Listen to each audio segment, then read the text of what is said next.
జై శ్రీరామ్ అండి. మనం ఈరోజు వరంగల్కి వచ్చామండి ఒక వాస్తు విజిట్ కోసము. ఈయన చూపించు. ఈయన చందుస్వామి గారు అని చాలా మంచి పేరున్న స్వామివారు ఇక్కడ. ఈయన చాలా ప్రత్యేకతలు, స్వామివారి దగ్గర కొన్ని చిన్న చిన్న మహిమలు కూడా ఉన్నాయి. చాలామందికి కొన్ని వందల మందికి ఆయన దగ్గర ఉన్నటువంటి విద్యలతో నయం చేశారు.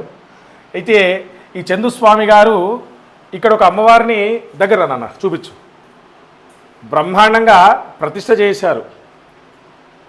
ప్రతిష్ఠ చేశాక అమ్మవారు కళలోకి వచ్చి ప్రతిష్ఠ చేయమని చెప్పాక ఆయన ఆ విధంగా చేశాక కూడా చాలా ప్రాబ్లమ్స్ ఫేస్ అవుతున్నారు. ఆయన మాటల్లోనే విందాం. చెప్పండి చందు గారు.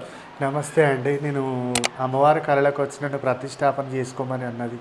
ప్రతిష్టాపన చేసినాక కొంచెం మార్పులు చేర్పులు, జనాలు రాకపోవడం, నాకు కొంచెం ప్రాబ్లం బాగా అయింది.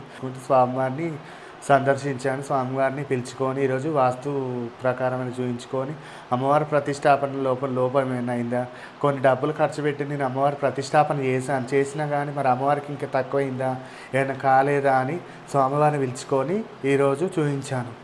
అయితే ఇక్కడ జరిగింది ఏంటంటే అండి, చాలా లక్షలు ఖర్చు పెట్టి ప్రతిష్ఠ చేశారు. ఈయన చాలా బ్రహ్మాండంగా ఎటువంటి లోటుబాట్లు లేకుండా అద్భుతంగా ప్రతిష్ఠ చేశారు. చాలామంది బ్రాహ్మణులను పెట్టుకొని 3 రోజులు హోమాలు అవి యాగాలు అన్నీ ఏమేమి చేయాలో మొత్తం అంతా చేసి బ్రహ్మాండంగా చేశారు.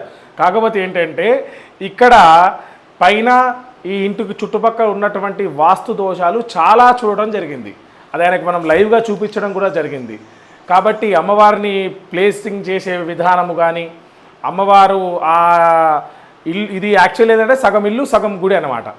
అయితే దీంట్లో కూడా వాళ్ళకి ఆ వాస్తు నాలెడ్జ్ లేకపోవడం, అట్లా కొంచెం రాంగ్ ప్లేసెస్లలో చేయడం జరిగిందనమాట. కాబట్టి అవన్నీ కూడా మనము సరి చేయడం జరిగింది. కాబట్టి మీరు కూడా చాలామంది ఇంట్లో గుడి కట్టుకుంటే వాళ్ళు కూడా చాలామంది ఉంటూ ఉంటారు. ఒక్కసారి చూసి ఆచితూచి మంచిగా ఆ యొక్క విధానంలో తెలిసిన గురువులను సంప్రదించి కట్టుకుంటే మీ అందరికీ కూడా చాలా శుభ ఫలితాలు జరుగుతాయి. జై శ్రీరామ్.